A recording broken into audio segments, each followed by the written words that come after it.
Okay, this is the second time I'm attempting to make this video. What is up, everybody? My name is Timothy. Welcome to my channel, and if you've been here before, welcome back. Like I said at the start of this video, this is the second time I'm trying to make this video. I was actually editing it when I decided it's not going to work. So today we're talking about this camera. It's a Canon 550D or a Canon Rebel T2. This is the first DSLR camera I ever got. This camera changed the trajectory of my life. Some would say for the worst. My mother. It was my first camera. I got it 12 years ago. It's a crop body sensor, and I posed the question, could you use it in 2022 to get started with photography? Or the bigger question, does gear matter? Now, when I was making that video, I wanted to run this camera through 3 different kind of tests. Could it shoot objects in motion, which could be automotive or sports photography? 2, could it shoot portraits or street photography? Or 3, product photography. It could either be food, it could also still be a car, anything where you control the light, you control the subject, everything is in your control, and this doesn't have to do too much work except for take the picture. The original video I was making was me taking this camera out into the field and seeing what it's like to shoot with this it's more than 12 years old. I've had it for 12 years old. So this 12-plus-year-old camera, what it's like to use in these different scenarios and what it's like to use in the field after I've become accustomed to using my EOS R, my 1DX Mark II, the RP, modern cameras. What is it like moving into this? Now I'm going to throw up a couple of pictures taken with my EOS R or this Canon Rebel T2, and you can pause, pixel peep, do what you have to do, and you decide which one you think was shot with which camera. And right after, I'm going to tell you which pictures were taken with this camera and my experiences shooting in these different scenarios. So let's first start with the automotive.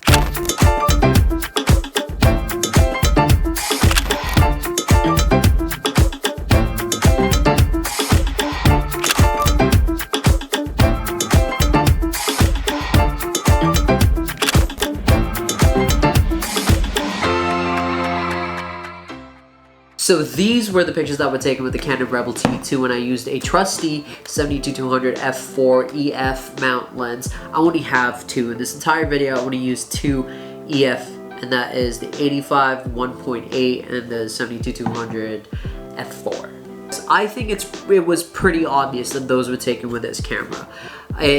My first initial thoughts were, it is very difficult to take pictures of anything in motion while hand holding this because it lacks the in-body stabilization.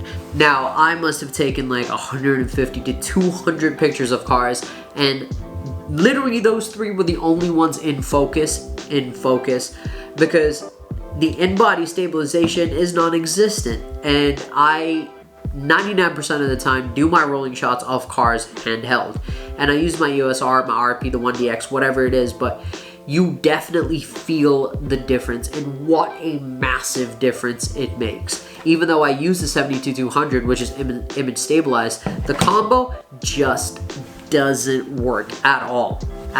Would I recommend this camera in a scenario like this where you're trying to get a rolling shutter? Yes, I kinda would if you had a tripod with you, but if it was guerrilla style shooting, let's say you're going to a car meet or you're out at a party and people are moving and you really want to get it, no, just pull out your phone. So in this case, yeah, gear does matter. Now moving on to the second test, I originally wanted to do portraits, like run and gun kind of portraits outside where I have no control of lighting or anything but where I am and the model, but I couldn't find a model, so I ended up just doing street photography. And now you know the drill. Put up pictures, you pause, pixel peep, vote, and let's go.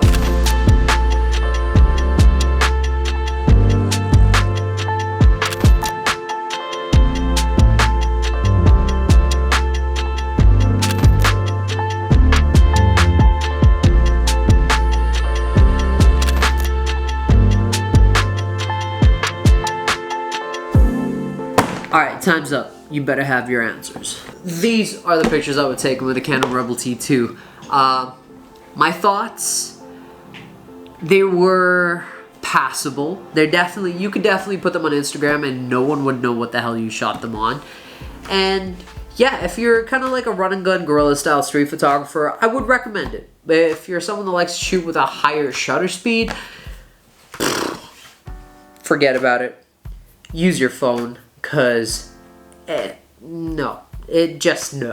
So in this scenario too, if you're running gunning, want to just go shoot, no control over anything, not even your subjects, not the lighting, not the weather. You have zero control in street photography. So yeah, gear matters even in this sense. To me, at least. You might have a difference of opinion. And finally, product photography in studio, where you control the lighting, you control the mood, the temperature, everything. Let's run it back. Pictures up in 3, 2, 1, go.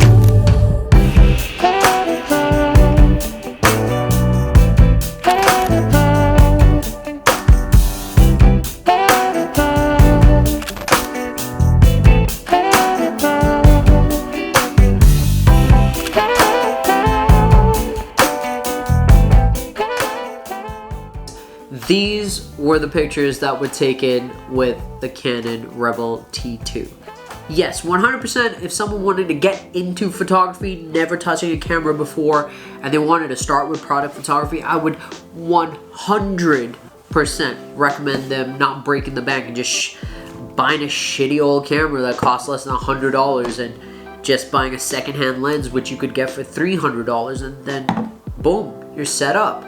I personally liked the product photography way more than I did anything else that I shot with this camera, honestly. I am glad technology exists, because in-body stabilization, autofocus, it is all a blessing. If someone had to ask me, I want to get into photography and I don't know what to buy, should I? If you don't even know if you like photography, yeah, $500. It's expensive, but it's not expensive. And there you have it. All of those pictures were created with these 3 tools, using this tool.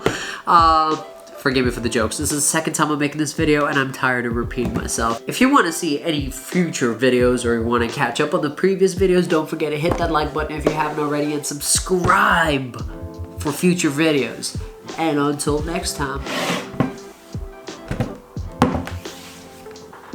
I'm out.